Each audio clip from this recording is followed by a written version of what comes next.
Thank you for joining us on Synthesis Workshop. On today's Research Spotlight episode, we're joined by 3 Baran group members, Kelly Eberle, Fabian Schneider, and You-Chen Lin. This team recently completed the total synthesis of Darobactin A, a molecule that also appeared in our most recent episode on the Sarlah group's approach. To introduce today's speakers, Kelly earned her bachelor's degree in chemistry from the University of Pennsylvania, where she did undergraduate research with Professor Patrick Walsh. She then came to Scripps to pursue her PhD in the Baran group and is expected to complete her degree in 2024. Fabian earned his bachelor's and master's at the University of Konstanz in Germany before completing his PhD at the same university in the group of Professor Tanja Geig. Since the completion of his doctoral work in 2021, he's been carrying out postdoctoral studies in the Baran group. You-Chen earned his bachelor's degree at the National Taiwan Normal University, where he carried out undergraduate research in the group of Professor Ming-Ching Ye. He then came to North Carolina State University to pursue his PhD in the group of Professor Joshua Pierce, and in 2021 he finished his doctorate and joined the Baran Group lab as a postdoc. And with that, I'll hand the floor over to the Baran Lab's Darobactin team. Thank you to all 3 of you for joining us today. Hi Matt, and thank you so much for having us on Synthesis Workshop today. Our team is super excited to have the opportunity to share with everyone the story behind our recently completed total synthesis. Darobactin A is a novel macrocyclic peptide that was disclosed in 2019 by Professor Kim Lewis and his coworkers at Northeastern University. The compound was harvested from bacteria present in the gut microbiome of nematodes, and it has been proven to possess potent antibiotic activity in both in vivo and in vitro studies. Structurally, this compound features a rigid linear backbone with a highly strained ring system consisting of fused 15 and 14-membered macrocycles. It also features 2 unusual connectivities that have not been previously reported in a natural product, which are highlighted here in green: an ether bond between C7 of one tryptophan and the beta carbon of another, as well as a carbon-carbon bond between C6 of the central tryptophan indole and the beta carbon of the lysine residue. Both of these unique disconnections pose interesting challenges from a synthetic chemist's perspective. Darobactin A shows selective antibiotic activity against gram-negative pathogens. It does so by targeting the protein BAM-A, which resides in the outer membrane of gram-negative bacteria as part of the band complex, which is responsible for the folding and insertion of membrane proteins. Darobactin acts as a beta-strand mimetic, binding to the beta barrel of BAM-A at a portion known as the lateral gate. This locks the gate into the open configuration and thus inhibits membrane formation. The linear backbone of the molecule is key to the binding interaction. The rigidity provided by the macrocyclic core allows for interactions with the protein via a hydrogen bonding network. It's noteworthy that the 7-mer linear peptide analogous to Darobactin A shows no binding affinity for BAM-A. The ring system, which is formed by post-translational modifications of the linear peptide, is key to the antimicrobial properties of this molecule.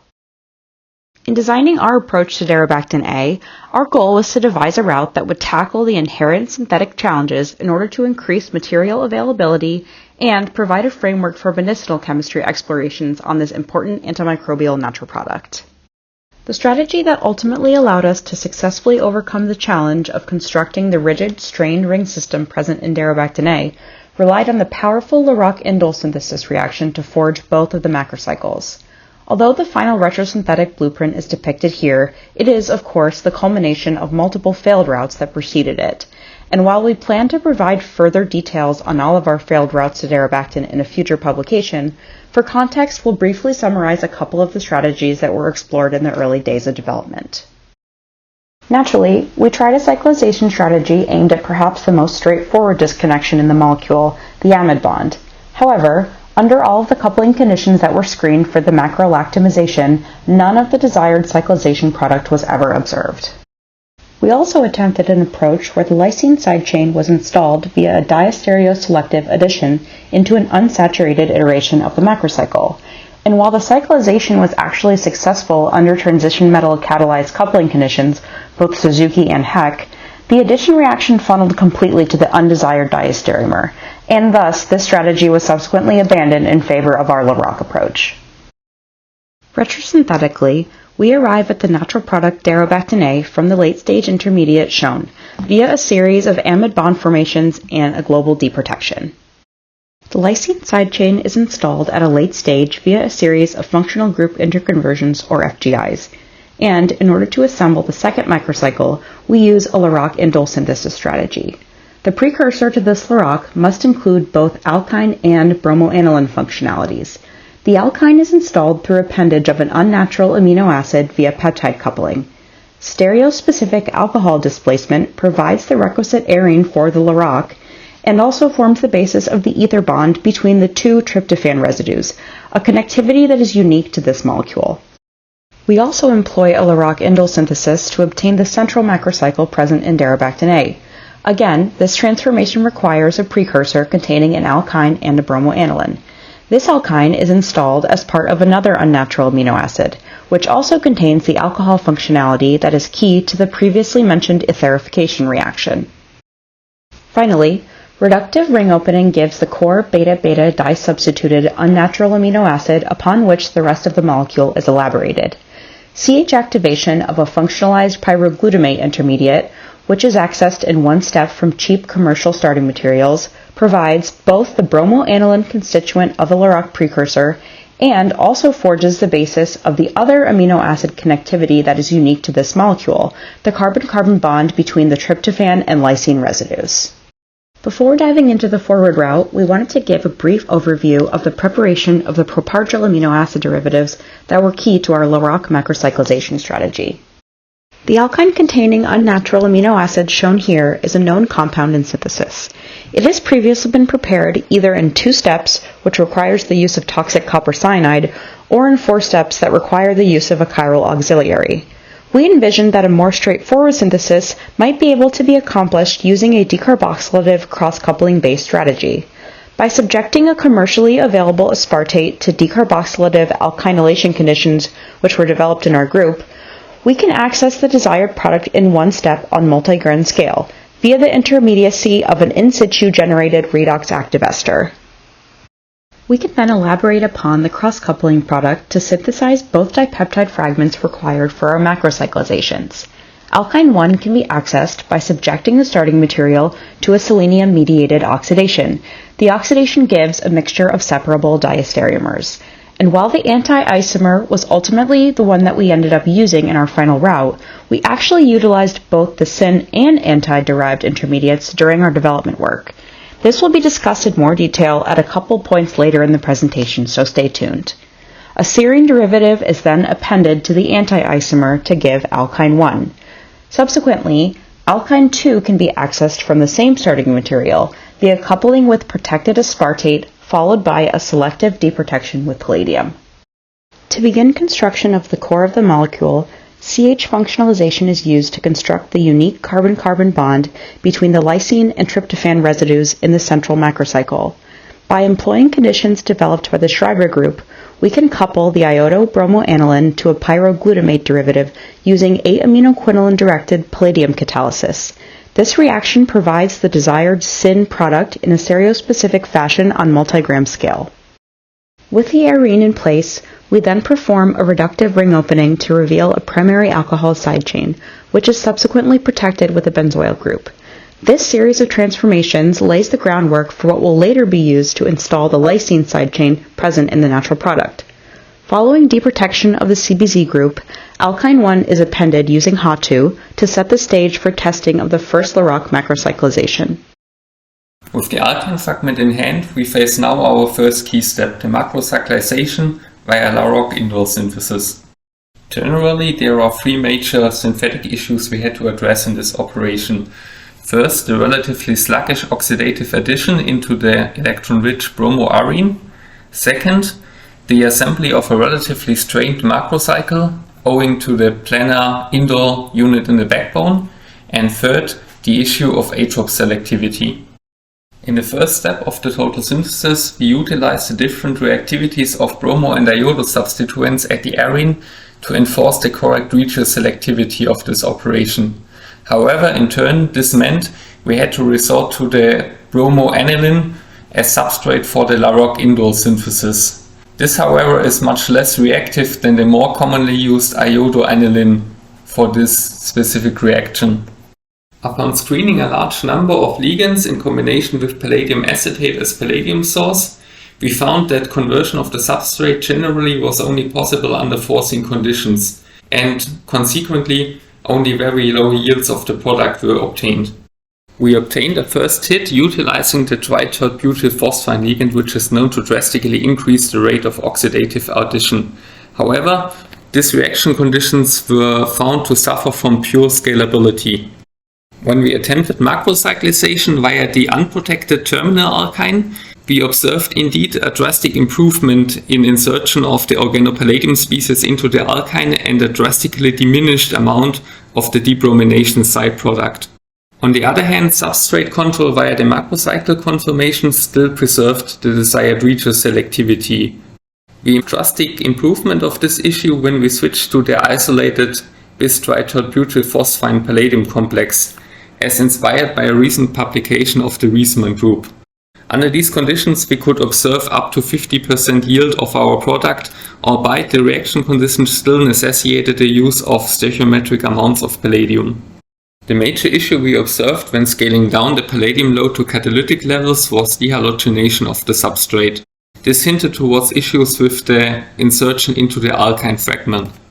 We speculated that the steric hindrance at the reaction center, in addition to the strained macrocycle, may inhibit the insertion of the organopalladium species into the alkyne fragment. While the Larock indole synthesis protocol usually necessitates the use of the triethylsilyl substituent to direct retroselectivity of the palladium insertion on the alkyne, we speculated that the macrocycle conformation may control the selectivity in this case instead. Combining the use of the terminal alkyne with the bis-triterbutyl palladium catalyst allowed now to carry out the reaction on gram scale using only catalytic amounts of the palladium catalyst, to obtain the product in around 61% yield. With this, one third and last question needs to be addressed: the atropselectivity of this process. Generally, the reaction under the previously mentioned conditions resulted in a single atrop isomer, which was subsequently identified as the desired isomer. While there is no definite explanation for this outcome, a number of factors can be considered. The first thing that may come to mind here is a potential coordination effect of the propagylic alcohol at C17 in the transition state. However, we carried out the reaction with both epimers of the alcohol at C17 and in both cases observed excellent selectivity for the desired atrop isomer. When comparing the two possible transition states for the macrocyclization, transition state A towards the desired atrop isomer and transition state B towards the undesired atrop isomer, one may recognize that transition state A features a closer arrangement of the two reaction partners and the overall less strained system. When comparing our results with a recent publication of the Sarlah group on the same target molecule, one may recognize, however, that an increased steric bulk at the C17 position might increasingly favor the second transition state B towards the undesired atrop isomer. The Sarlah group's strategy features a very similar Larock indole disconnect for assembly of the first macrocycle, however, with the arene ether at C17 already pre-installed.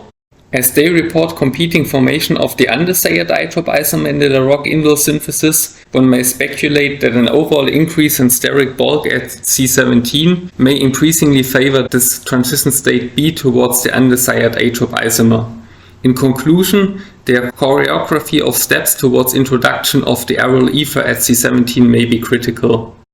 With the desired atropoisomer in hand, we next shift our gear to install the desired aryl ether bond with the correct stereochemistry.